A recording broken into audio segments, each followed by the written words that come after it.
We are now under consideration of House Bill 3265B. Further discussion on the bill. Representative Valderrama. Thank you, Madam Speaker. To the bill. To the bill. I stand today as a proud chief sponsor of House Bill 3265, Oregon Sanctuary Promise Act. Colleagues, this week marks the last week of many of our kids' school years. While I've been able to walk my daughter to school most days, there are many who have not had that opportunity. Imagine you're afraid to drop off your child at school or go to a parent-teacher conference, or looking over your shoulder every time you go to the grocery store. Imagine you're in labor, afraid to go to the hospital to give birth out of fear that you will be turned over to ICE.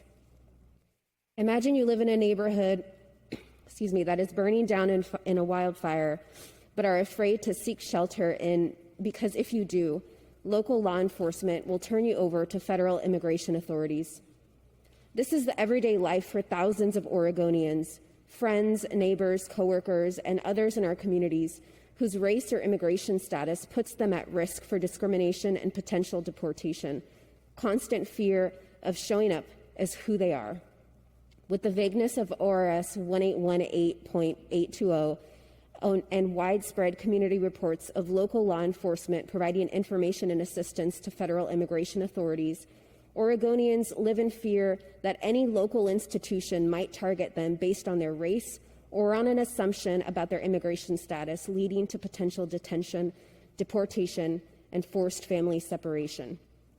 HB 3265 will help ease the fear of our immigrant and refugee communities by keeping local law enforcement and federal immigration authorities separate.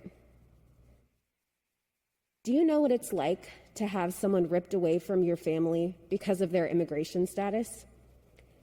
It feels like the wind gets knocked out of you, like the democracy you were told exists suddenly vanishes, and like the promise of refuge was empty. It feels like this every day they are separated from you. From Oregon currently being a sanctuary state to the new Colossus' famous sonnet to any immigrant or refugee, this promise of refuge is all around. Give me your tired, your poor, your huddled masses yearning to breathe free, the wretched refuse of your teeming shore. Send these, the homeless, tempest-tossed to me. I lift my lamp beside the golden door. Will you keep your promise? I urge an aye vote on House Bill 3265. Thank you, Representative.